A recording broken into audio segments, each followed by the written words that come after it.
Hello Internet, this is a capture point system that I've been designing and it works through the use of beacons to basically display the capture progress and such.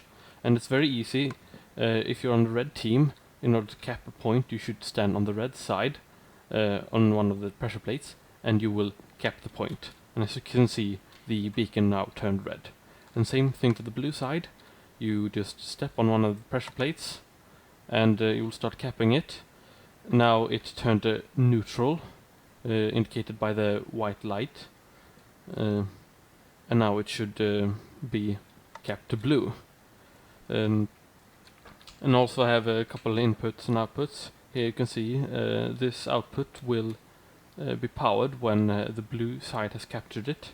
Same for this one, but when red side has captured it, and when none of them has been captured, none of them is lit. Those are the outputs of this system. How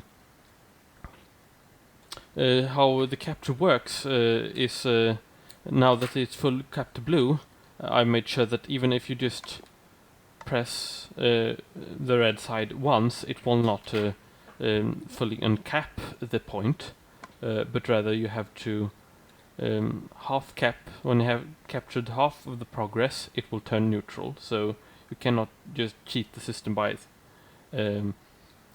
simply step over the pressure plate once and uncap the point, but rather you have to commit to standing there for at least a little duration. Now the capture speed is dependent on how many players that are actually capping the point. So with multiple people capping it, it takes considerably less time to capture the point, as you can see. In fact, 3 times as fast when there are 3 players capping. The cap speed can be changed through changing this clock right here. This is the main clock of the system, and when someone is capping, this clock will turn on and off.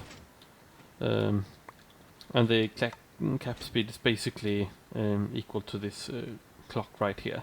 So if we increase the delay, you would have to do this for the other side as well. The cap speed will be considerably slower. It blinks way more slowly right now, as you can see, with such a huge cap duration. One thing that you should also note is we have the synchronizing circuit right here that feeds power from this clock into the other one here. And if you see the delay here, it's 2, 4, 6, 8, 9 redstone ticks, double that. That's 18 redstone ticks of delay between pulses. And this should be half of that, so 2, 4, 6, 8, 9 delay. And the reason why you need this is in case both capture points and both sides are being captured at the same time. As you can see, this synchronizes the circuit so that when one is on, the other one is off, causing this alternating pattern. You don't need the synchronizing circuit. You can just have both be captured at the same time, but see, now the capture point won't indicate that both teams are capturing at the same time. Though the system is still fully functional, it's just the visual indication that doesn't do as good of a job if you don't have this synchronizing circuit. Then after that, there is also this input. If you power this white wool block, it will fully reset the system to a neutral position. It will first convert the entire point to red, and then 4 pulses to the other side, and now it's completely neutral. And the way it works is basically shuffling items from one dropper to another, and depending on the signal strength from these droppers, you would basically change who has captured the capture point. Along with this, another thing, the minimum delay on the this circuit is this basically all on 1 tick except for one, which is on 2 ticks. If you make it even faster, then it doesn't have enough time to generate enough pulses to put items back and forth in the droppers when you're triple capping the point. So this is the minimum delay. Yeah, and alongside this we also have this score display system, as long as the functionality of the main game. We have the master switch right here when this piece of redstone is powered, and power this block right here. The game is forcefully turned off. So I can remove power and this clock starts. And what you do is you have each of the outputs, the blue output to one of the blue inputs, the red output to one of the red inputs right there.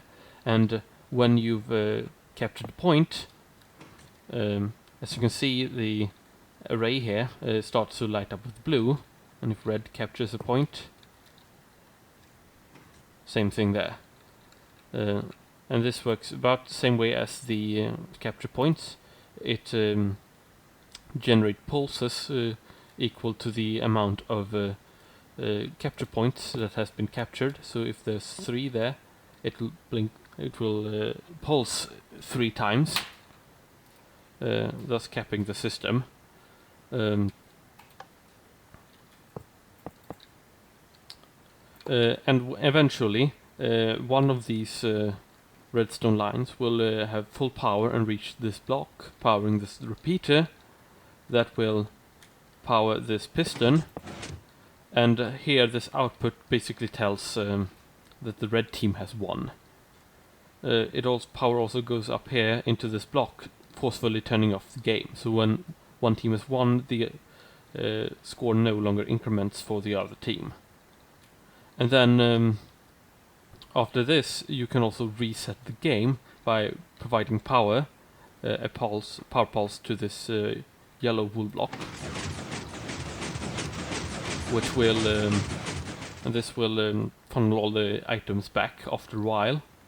It'll unfortunately take some time to do this, but as you could see, while the system is resetting, this white output is lit, as well as powering this block. So when you're resetting the game, the clock is turned off, so you're no longer funneling items back and forth, but rather only in one direction.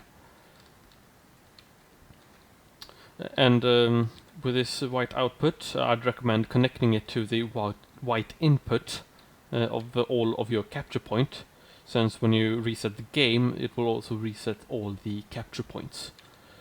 Another thing you can do is wire the white output to this point in the circuit. This will cause both clocks to forcefully be turned off, so no matter you can no longer capture the point.